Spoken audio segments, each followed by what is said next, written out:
Bom dia, boa tarde, boa noite, pessoal. Estamos aqui para mais uma aula de Física-Matemática. Dessa vez a gente vem com conteúdo de integral de linha. No mesmo jeito como a gente fez nas últimas aulas, vamos ao mesmo processo. A definição, representação, a matemática do negócio, aplicações e exemplos. Começando pela introdução.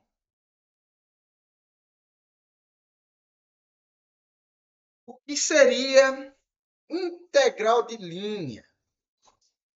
A integral de linha é uma ferramenta matemática que permite calcular a integral de uma função ao longo de uma curva no espaço. Interessante. É uma observação interessante. A integral de linha é uma ferramenta matemática que permite somar infinitesimais ao longo de um caminho específico. Também interessante. A integral de linha é uma ferramenta matemática que permite determinar o efeito acumulado de um campo ao longo de uma trajetória. Interessante essas observações que a gente observa na definição que temos aí abordada. Mas, em termos geral, o que seria essa integral de linha? Nada menos que calcular pequenos vetores em um determinado deslocamento. Se você perceber aqui na imagem, você vê que é um traçamento, uma linha, parecendo um parafuso aqui, né? Para calcular esse parafuso, a gente usa a integral de linha. Por que usar a integral de linha? Porque seria mini vetores, um vetor colado no outro. Um atrás do outro, um atrás do outro. Que é forma uma linha. Então, já temos a ideia como funciona a integral de linha. Com a notação formal, uma generalização dessa integral, ela é definida para uma função variável que se estende por uma curva no plano ou no espaço, de acordo com essa imagem aqui. Podemos ver aqui que está vendo esse tracejado quanto explicado em parafuso. Pronto. A integral de linha calcula esse trajeto. E aí vem dois tipos de integral de linha. A integral de linha em campo escalar e a integral de linha em campo vetorial. Então, existem esses dois tipos.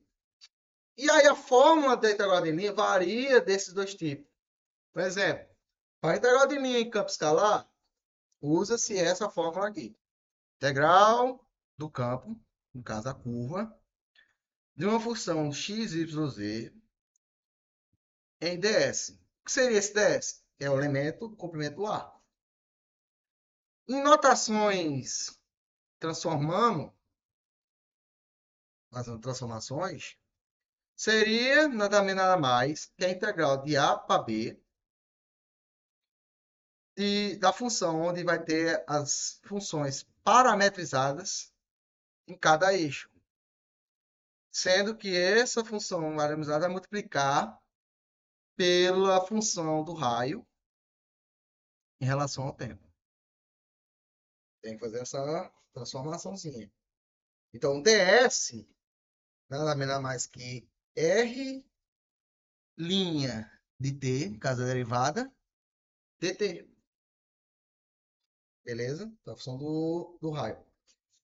E o f, em relação a esses caras aqui, x e z, é nada mais que a função dentro com as funções parametrizadas dentro dela. Isso seria no campo escalar. No campo vetorial, muda um pouquinho. Muda um pouquinho. Porque aqui a gente está trabalhando com vetores. Onde esse f aqui é um vetor de campo vetorial. Esse dr aqui também é um deslocamento em campo vetorial. Transformando em camponato cartesianas, em coordenada cartesiana, temos que P dx mais Q dx mais R dz. Esse P é como se fosse uma função que está no eixo x. O Q é uma função inversa no eixo y do vetor aqui, esse vetor de função. E o R é a mesma coisa. Também é uma função desse motor. Continuando o negócio, vamos para algumas aplicações na física, onde é aplicado essas integrais de linha. Uma delas, essas aplicações, é o trabalho realizado por uma força em determinado trajetória.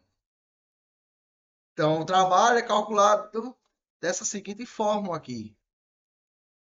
E verificando no gráfico, esse gráfico aqui, nessa imagem, você pode ver que tem vários vetores, né?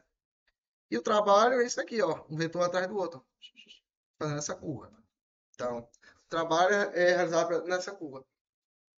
Outro ponto que a gente pode aplicar em física é o fluxo de campo vetorial, através de curva fechada. Outro é a circulação, a tendência rotacional de um campo vetorial. E outro em campos conservativos também. E aí vamos para os exemplos, porque só a teoria não vai dar o embasamento necessário. Vamos para a prática, né? O primeiro exemplo resolvido, temos esse pequeno problema aí.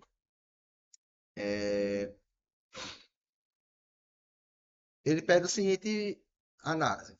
Calcula a integral de linha, essa integral de linha aí, de x quadrado mais y quadrado ds, onde c é o arco de uma circunferência, onde C é o arco da circunferência, x quadrado e quadrado igual a 4. No ponto 2, 0 e 0, 2. No sentido anti-horário. Pronto, primeira coisa que a gente vai fazer na questão é observar alguns detalhes. O primeiro detalhe é que ele é uma circunferência. O segundo detalhe é que é uma circunferência de raio 2. 2. Para calcular essa negócio de linha, a primeira coisa a gente tem que fazer a parametrização das funções. Então, vamos fazer a parametrização de cada um desses caras. Então, em x, para parametrizar em x, tem que lembrar de coordenadas polares. E em coordenadas polares, quando a gente parametrizava, o x era o raio vezes o cosseno de um ângulo. Entendeste? É o raio cosseno de um ângulo. E o y era o raio vezes o seno de um ângulo. Tendo isso em mente, vamos aplicar na forma. Então, se eu sei que x é raio cosseno ângulo, o raio a gente já encontrou. No caso, o raio é 2. Raio é 2. Então, a função parametrizada de x é 2 cosseno de t. E o y é o raio seno de seno do ângulo. Então, 2 seno de t. E aí, mas qual é o ângulo, Gisto? O ângulo vai de 0 a π sobre 2. Por que 0 a π sobre 2? Porque o limite é no primeiro quadrante. Porque, vejam lá, se o x for 2, imagina aqui um plano cartesiano. Aqui, pronto. O plano cartesiano é esses quadrados aqui. Aqui, ó. Y, eixo x. O x igual a 2, 0, ele está aqui, ó. Então, a primeira seta vem para cá. Então, ele está cá, ó. E o segundo ponto é o quê? 0 e 2. Então, ele vem para cá, 2. Então, a curva é essa aqui, ó. Percebeu a curva? Então, essa curva aqui está onde? No primeiro quadrante. Logo, vai de 0 a π sobre 2. Feito isso, pegado essas análises, feita essa parametrização, guarda ela, que vai ser aplicada lá na frente. Agora, vamos resolver o cálculo do DS. Então, vamos lá. Sabendo que ds é a função, é o módulo da função da derivada primeira do raio vezes dt. Logo, tendo isso, a gente sabe que será a soma das derivadas no modo da soma das derivadas de cada função parametrizada, o ds. Então, a gente tem encontrado a função parametrizada antes, né? Então, qual a derivada desse cara aqui? Menos 2 seno de t. Qual a derivada desse cara aqui? 2 cosseno de t. E aí você vai colocar dentro aqui e vai levar eles ao quadrado. Elevando ao quadrado, menos 2 seno de t fica 4 seno ao quadrado de t. Mais, elevando 2 cosseno quadrado aqui, fica 4 vezes cosseno quadrado de t. Dentro da raiz, por causa do módulo. Ao calcular esse cara aqui, a gente vai isolar o 4 porque é o fator comum entre eles, ficaria seno ao quadrado e cosseno ao quadrado dentro do parênteses. Em evidência. E com isso, pela função trigonométrica, cosseno quadrado mais seno quadrado ou seno quadrado mais cosseno quadrado é igual a 1. Então, logo, 4 vezes 1, 4. Então, raiz quadrada de 4, 2. Então, ts é 2 dt. Pegando essas informações e essa informação aqui, vamos aplicar dentro da fórmula da integral de linha. Onde esse cara vai ser esse cara, que no caso dessas informações aqui, 4 cosseno, porque vai levar a cada desse cara ao quadrado, 4 cosseno quadrado de t, mais 4 seno quadrado de t, vezes 2 quadro dt. Mesma lógica anteriormente. Isolou o 4 entre eles. 4 vezes 1 dá 4, porque cosseno quadrado mais seno quadrado dá 1. 4 vezes 2 dá 8. E aí, quando a gente for fazer a integral, vai virar 8t. 8t vai de 0 a π sobre 2. Quando 0 ele é 0, então vamos funcionalizar π sobre 2. Então, 8 vezes π sobre 2 é igual a 4π sobre 4π. Logo, o resultado final dessa integrada linha é 4π. Então, observe que x quadrado mais y quadrado é 4. E ele é constante ao longo da curva, o que significa que o cálculo, que simplificaria o cálculo. O segundo exemplo da integral de linha é essa situação aí, ó.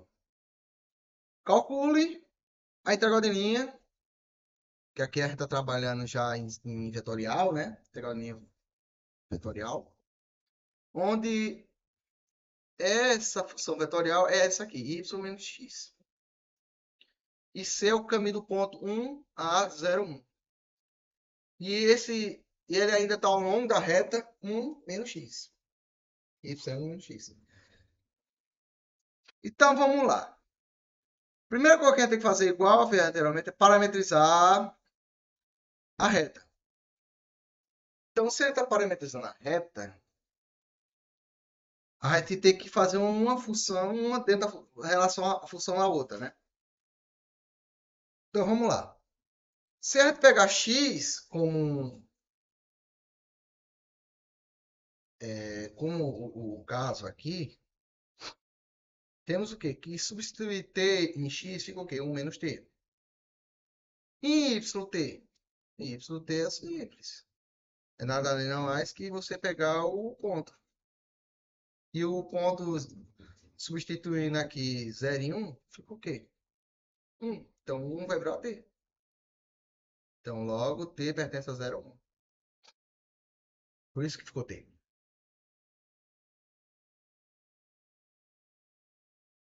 Feito isso, agora vamos calcular o dr. O dr é nada mais nada menos que a derivada desses caras, colocar em dt. Então, ficaria o quê? A derivada desse cara é menos 1, a derivada desse cara é 1. Logo, ficaria menos 1 dt. Pegando essas informações, vamos substituir aqui. Com isso aqui, a gente vai fazer um produto escalar. Então, esse vai multiplicar com menos um. No caso t, vai pegar vezes menos um, vai ficar menos t. E esse vai multiplicar pelo 1. E aí vai ficar o quê? Menos um mais t vezes um. No final, ele fica assim, menos t menos um mais t dt. Isso tudo no intervalo de 0 a 1. Tá vendo? E aí, quando fazer a integral desse cara, temos que seria o quê? Menos t. Menos t de 0 a 1 fica o quê? Menos 1, porque o zero zera. Então, logo observando que o campo vetorial é um campo rotacional perpendicular a um vetor de posição. Isso aqui é uma função importante. E aí, olhando aqui o gráfico, ele estaria apontado para cá, ó, para trás. Tá vendo? Aqui, ó, a função normal, ele está para cá. Entendeu? Ele tem uma rotaçãozinha também. E aí, agora vamos para um exemplo físico. Um exemplo físico.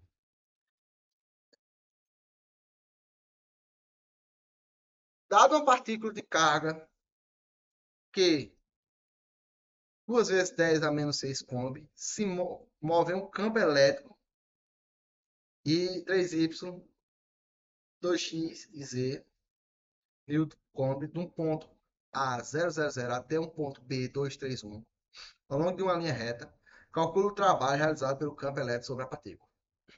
Primeira coisa, a gente vai ter que identificar o problema. E aí, é lembrar a forma do trabalho do campo elétrico. A forma do trabalho do campo elétrico é dado pela carga vezes a integral da curva, vezes campo elétrico vezes o raio. Lembrar do raio. Onde o C, nesse caso, é o caminho da partícula. Fazer o caminho da curva. Parametrizando a trajetória na linha de 0, 0, 0 a 2, 3, 1, caso que ele deu na questão, temos que R vetorial T é igual a 2T, 3T e T. Para T perto de 0 e 1. Mas aí de onde vem isso aqui? Vem daqui. Esse menos esse cara. B menos A fica 2, 3 e 1. Quando multiplicar por T, fica isso aqui. E o DR é derivar esse cara. Então, 2, 3 e 1. Feito isso, essa parametrização e encontrando esses carinhas aqui, é só aplicar dentro da integral. E aí, o que é que temos em questão? Que o x, o y, o x é esse cara aqui, 3t. O y é 2t. Assim, aqui, ó, 3y, 2y e 2z, tá pra cá, né? E aí a gente parametrizou o cara aqui. Aí vai pegar o x aqui da parametrização, que é 2t, vai colocar aqui. O y da parametrização aqui, vai colocar aqui. E o z da parametrização, vai botar aqui. E aí vai pegar o valor da função, 3 vezes ele, 2 vezes ele e 1 vezes o t. Feito isso, vai multiplicar pelo vetor achado aqui, ó. 2, 3 e 1 dt. Feito isso, vai fazer um produto escalar. Fazendo um produto escalar, ele fica da seguinte maneira. 9t, que no caso 9 vezes t, dá 18t. Dá 4t vezes 3, 12t. E t vezes 1t. Somando tudo, dá 31t dt. Aplicando a integral, fica t ao quadrado sobre 2, ele tem uma constante para fora, temos que 1 sobre 2 vezes 31. Então, 31 sobre 2, que é igual a 15,5. Aplicando o resultado de 15,5, que é o campo gerado, né? Temos que o trabalho é 31,10 a menos 6 joules. No caso, 31 microjoules. Interessante a questão, né? E com isso, a gente finaliza a aula. Vimos que integral de linha dá um pequeno trabalho, mas não é muito complexa. Só basta, como eu posso dizer, ter um cuidado maior na parametrização. Mas, no mais, é isso. Qualquer dúvida, é só mandar mensagem no chat que nós responde. Muito obrigado e até mais.